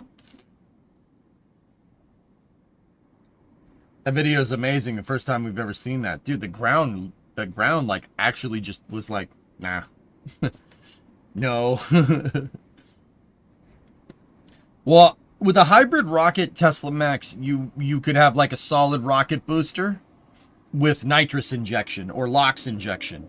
So you have a pressure-fed liquid oxygen tank that's feeding, that has an injector plate going into a solid rocket booster. That's a hybrid engine.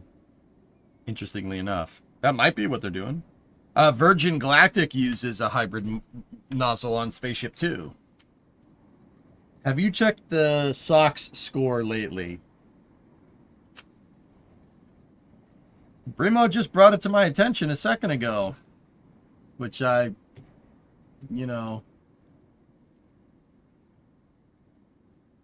was like super happy about that. Just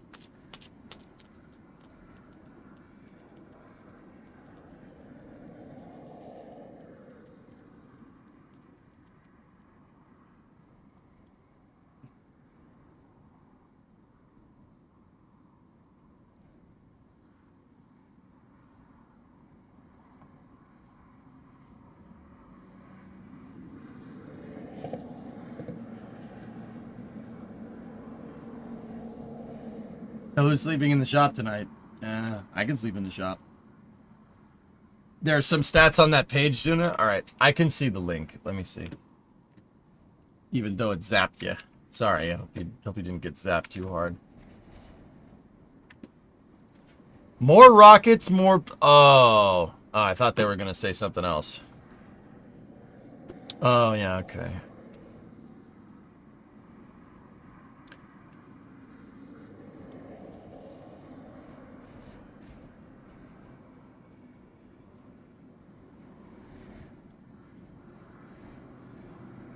Interesting. These guys just kind of came out of nowhere, huh?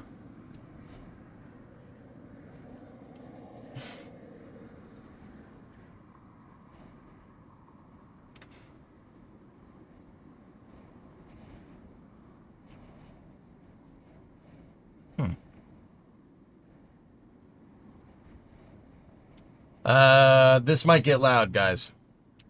Headphone users, headphone users, headphone users. 10 seconds.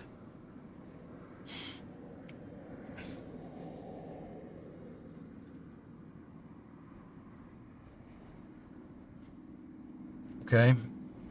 You have a composite wrap.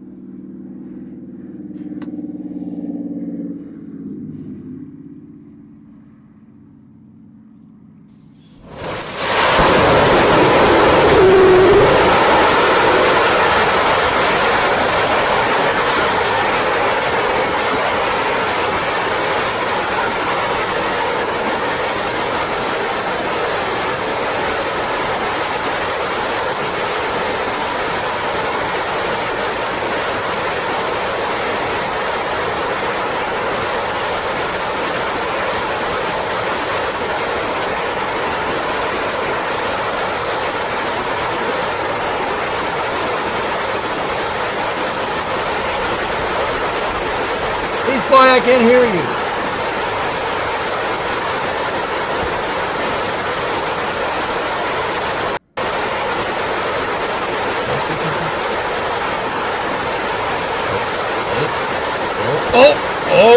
Oh! Something spicy came out of that for a second. Did you guys see it? That, yeah, it's probably not supposed to do that, but alright. But it was only for a second.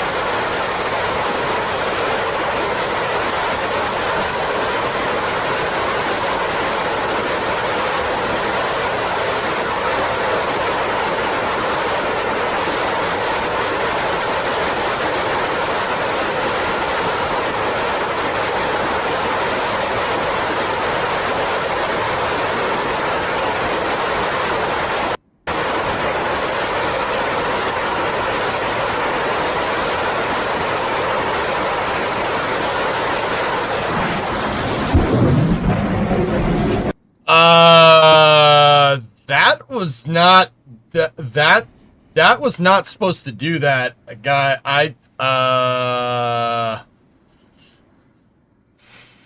That had nozzle burn through it, and it quite actually blew the tripod up. It was good. See overhead. Oh, okay.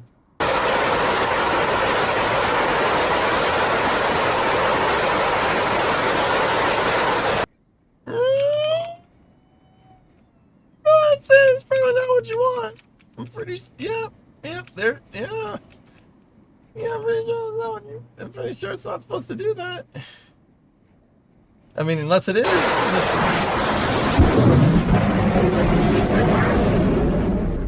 Yeah, I don't think that's supposed to do that. Look, the flames, it's getting burned through on that side. See the non-uniform flames coming out of it. It really started chooching at the very end there. That's nozzle burn through, dude. That's the observation. That's what happens. That's not, yep. It went right through it.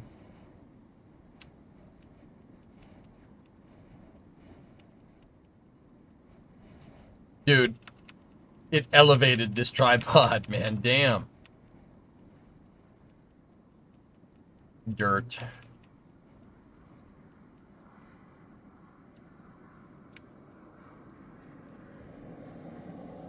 Look away for once. What'd you do? I don't. Why would you? Can I go to the YouTube here? That's not supposed to.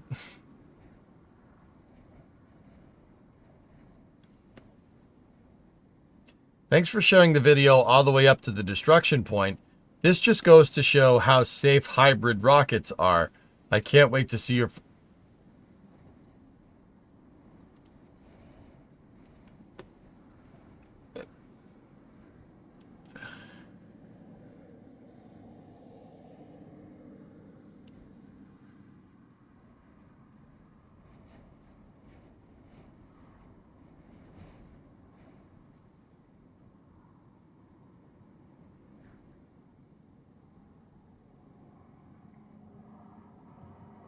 The engine was tested to destruction, but somehow the camera survived.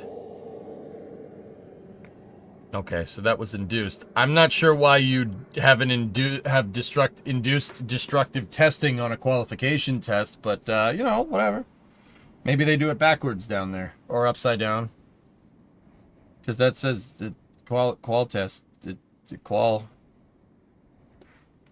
Okay.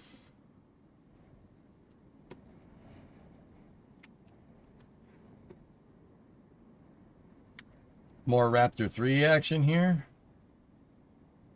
Oh, number 16. Look at that. There you go, dudes.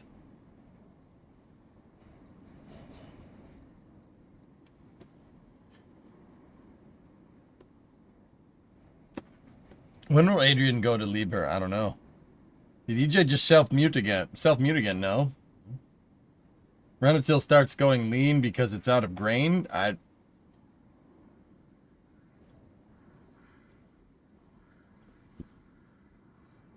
don't know. Once again, I'm not sure why you'd do that during a qual test, but hey, whatever. I wish them all the best.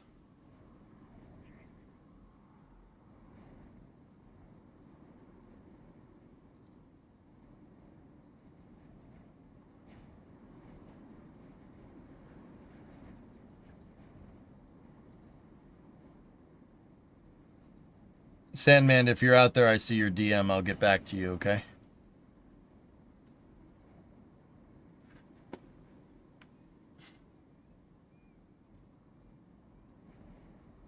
Raptor 3 is a nice looking engine. Yep. Yeah, that's a Ram 1500 towing a, it's a Ram 1500 towing a Raptor. Nice trailer, though. The engineer in charge was busy buying bread from a man in Brussels.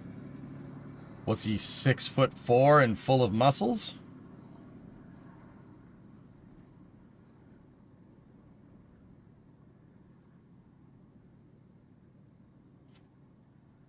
You're not going to throw a Men at Work reference past me, dude. That's not going to happen.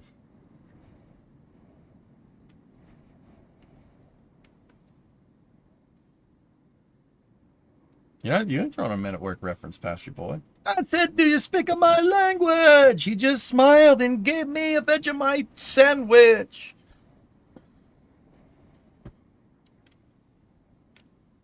He got me on a high wire with these song quotes.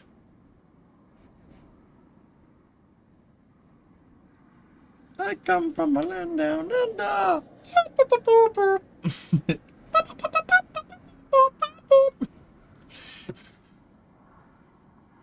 That Dodge engine will fit in the Coronet. Funny enough, that looks exactly like the truck that I bought to put that engine from a 1500 in the Coronet. That's actually almost the same year.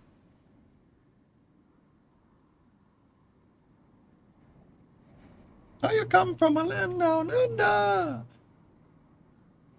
Like if it's designed for, let's say, 60 seconds, they want to verify that it went clear of that before it starts eating itself, so they ran it until it ate itself. Yeah, but you wouldn't... Yeah, Aqualex, I understand that. That's totally fine. You generally don't do destructive testing on a qual test, but... yeah, it's still cool. Like, generally, that's just, you know, testing two things at once with rocket engines. That doesn't really... I mean, I don't know. I don't know the testing regime. Maybe they did. Maybe they did. Maybe they didn't. I don't know. It don't matter. Either way, they're targeting Thursday, which would be Wednesday for us. Hard to examine it after it pops. Yeah, that's kind of what I'm getting at, Butter. The Madure Festival. So, yeah, I don't know.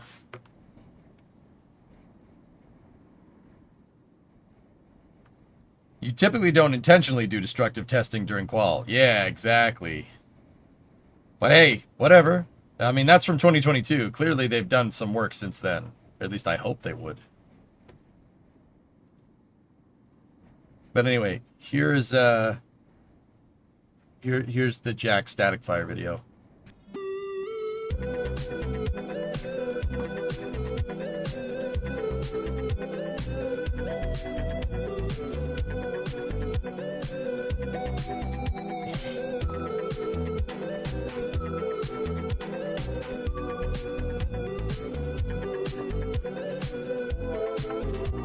Might be a qualification to the failsafe. Oh.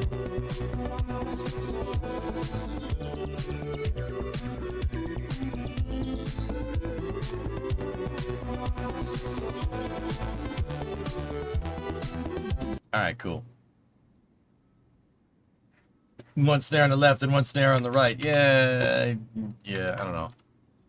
Alright, Bandit, what's this? Or not Bandit, Baron, what's this? Sorry. Sent you something, don't know if you knew about it.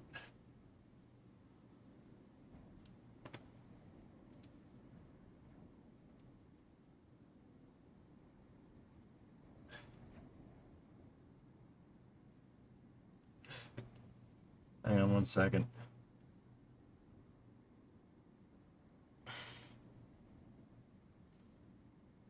Basistas.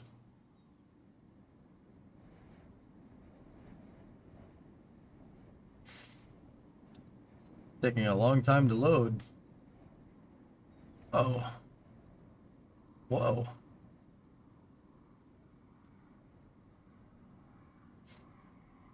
Cool. That's pretty neat. All right, so we have an FCC application for special temporary authority. This is for Flight 10.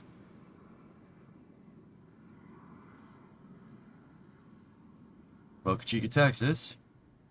Requested start date June 2nd, 2025. What the hell? Okay.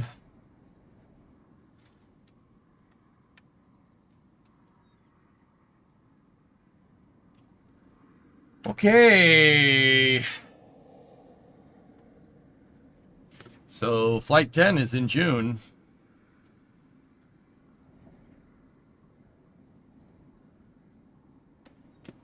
That's pretty sweet.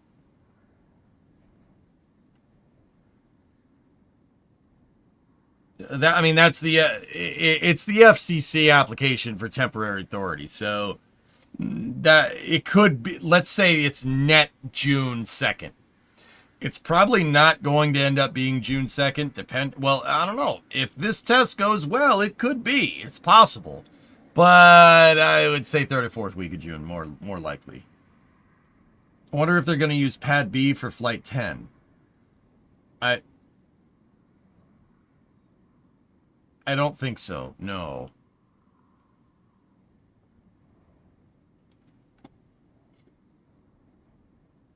Limited footage that we have. Booster 15 already has the engines. If Flight 9 goes well, Booster 15 will roll out a couple of days after for static fire. From the limited footage we have, Booster 15 already has the engines. If Flight 9 goes well, Booster 15 will roll out. I mean, they are currently confirmed for... Guys, they're confirmed for 25 flights, so go Tigers. I get... Don't you have trucks to make, Dick?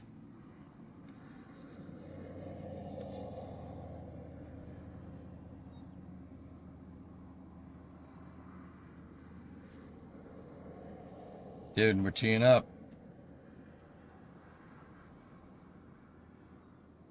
Cool. Cool. All right, dudes. So, 4th of July for 10. Yeah. I would actually, if it goes like 1st or 2nd week of June, that would be really helpful. But yeah.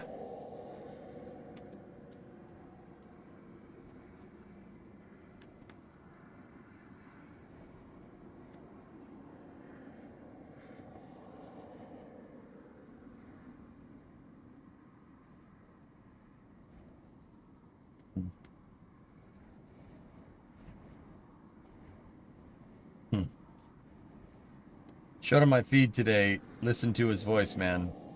Okay.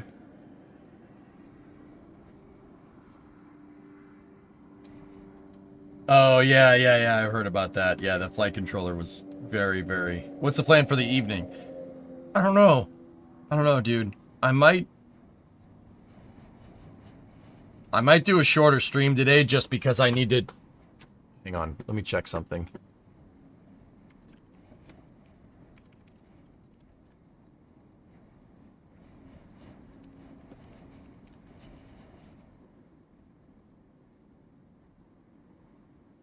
I might not do after hours just so I can go pick up some new cameras.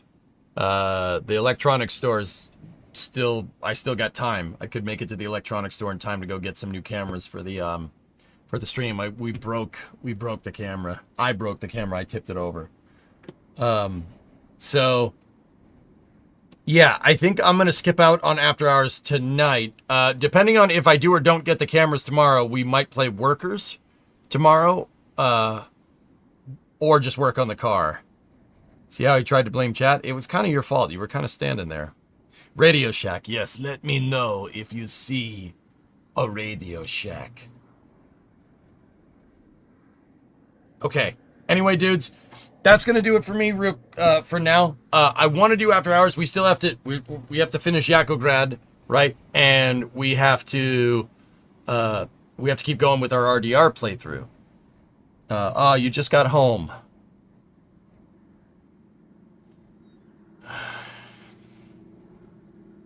We're going to be racing GTA this Friday, Qatar.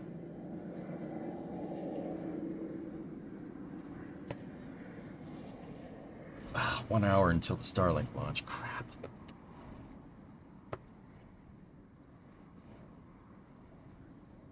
I wanted to really get the cameras tonight so I wouldn't have to worry about it. And then I could set them up in the morning. What's the Starship flight tonight? 1088 on its 6th flight. And then there's another Starlink, which is 1067 on its 28th flight at 1136 tonight. Oh boy.